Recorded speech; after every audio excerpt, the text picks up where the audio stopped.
It is time now for the head coach of the Dallas Cowboys on Shan and RJ on 105.3 The Fan. Mike McCarthy will be joining us here.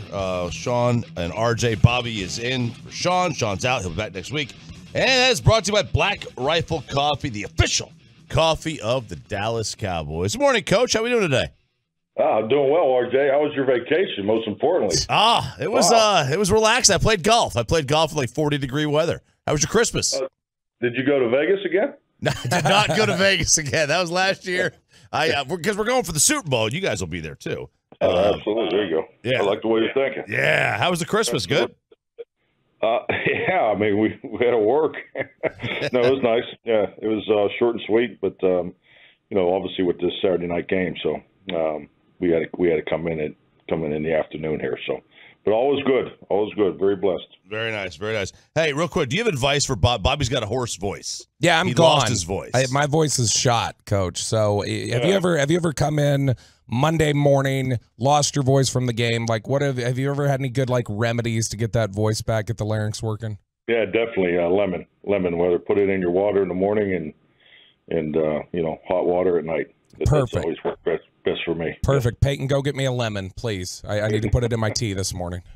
There you go. Coach, you got the Detroit Lions coming up this week, and obviously one of the big things that's going to happen is the Jimmy Johnson Ring of Honor induction. I know you came in the league around the time that Jimmy was making that transition out of Dallas and into Miami, and the Cowboys had a certain reputation. Can you just talk about when you came into the league, your impressions and the way that you view Jimmy's impact in the league and the way those Dallas teams kind of impacted the league back in the 90s? Definitely.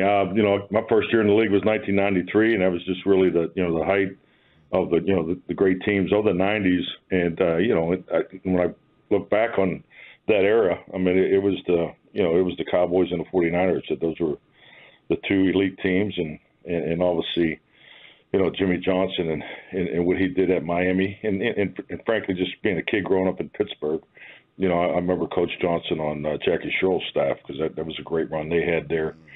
The 3 years of going 11-1 with Jackie Sherrill at Pitt. So, yes, that was my time. The only time I played against those teams was 95.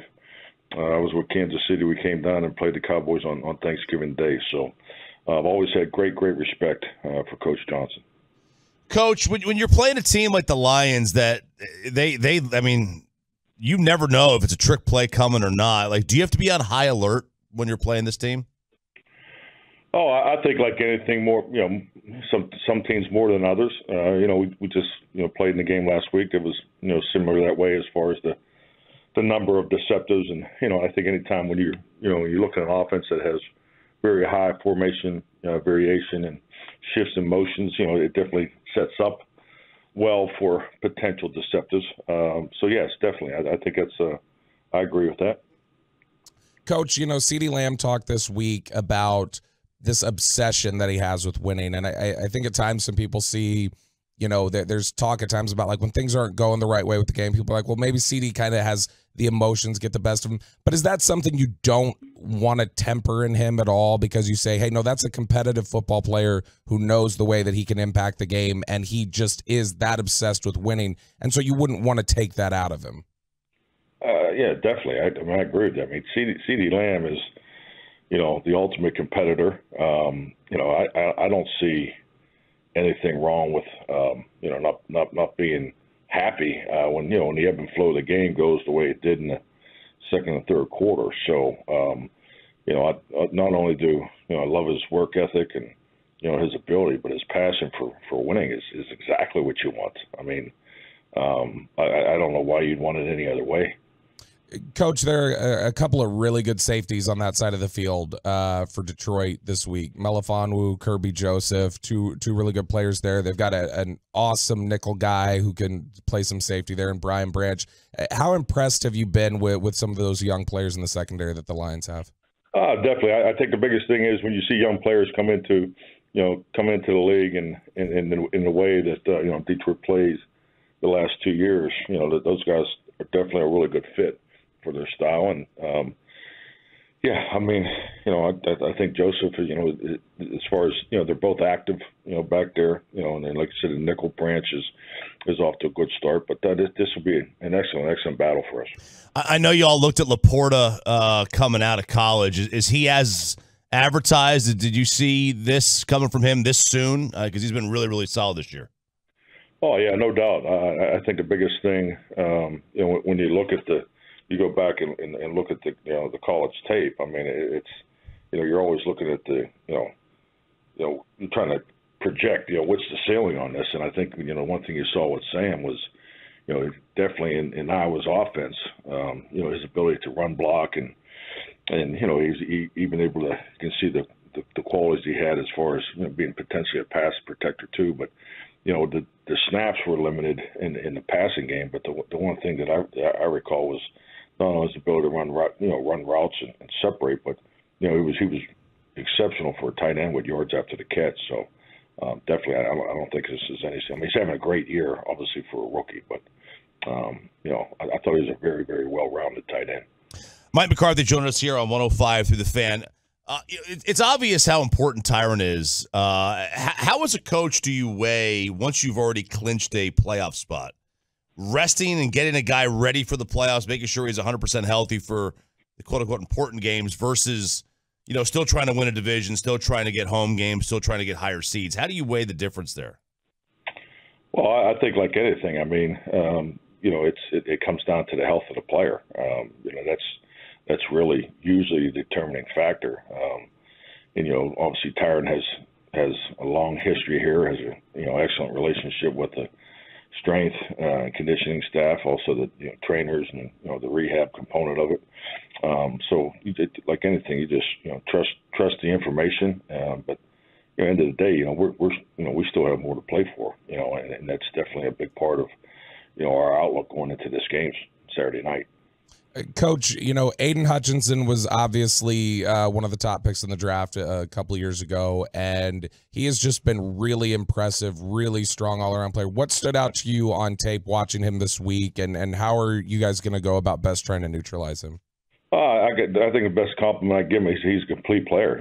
I think anything you can always tell, one, what the coaches, at the Lions think of him, and that shows up in how they move him around.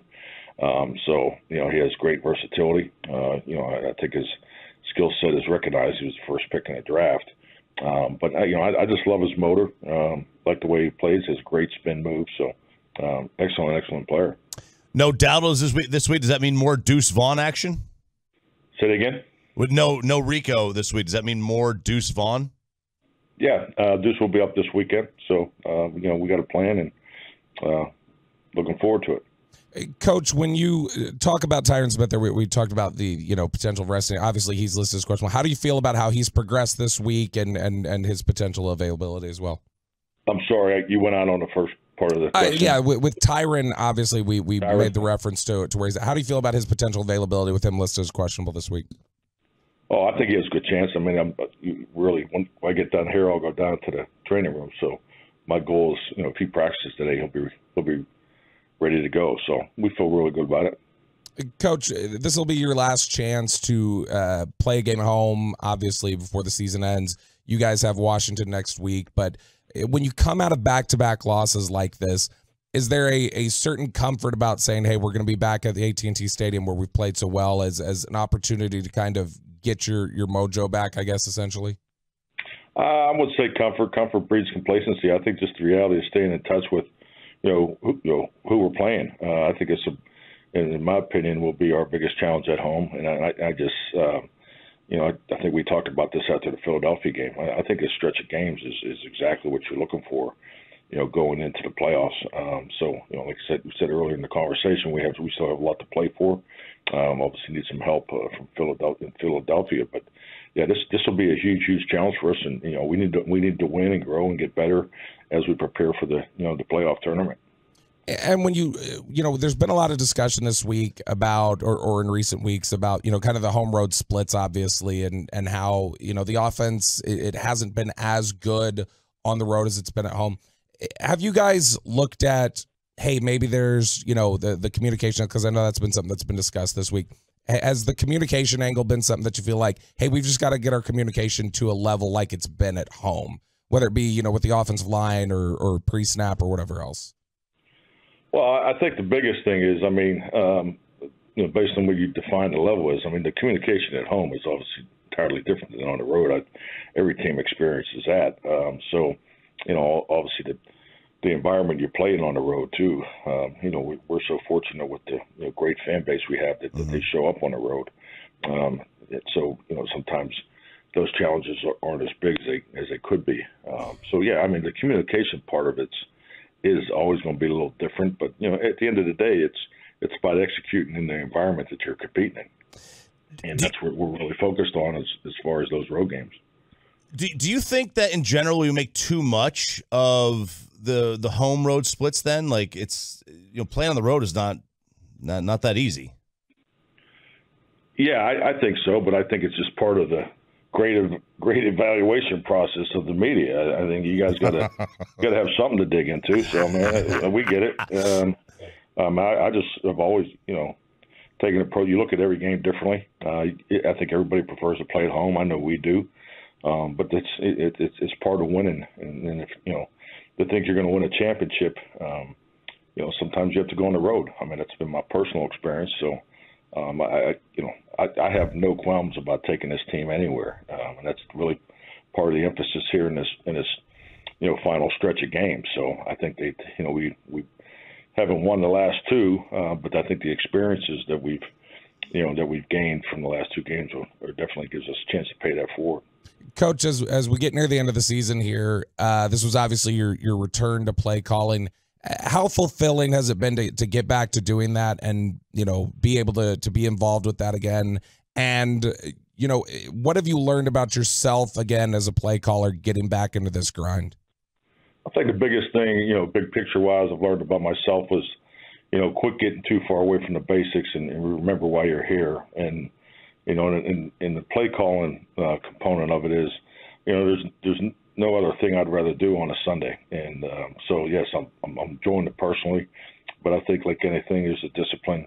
And being a head coach, when you lay out the job description and responsibilities for everybody, you always, you know, have the mindset you feel like you do what's best for the team and best for that, you know, best for the team at that time. And you know, and I think, you know, coming here when I did and everything we went through in the beginning, you know, I don't look back on those decisions, but definitely this is where I want to be right now.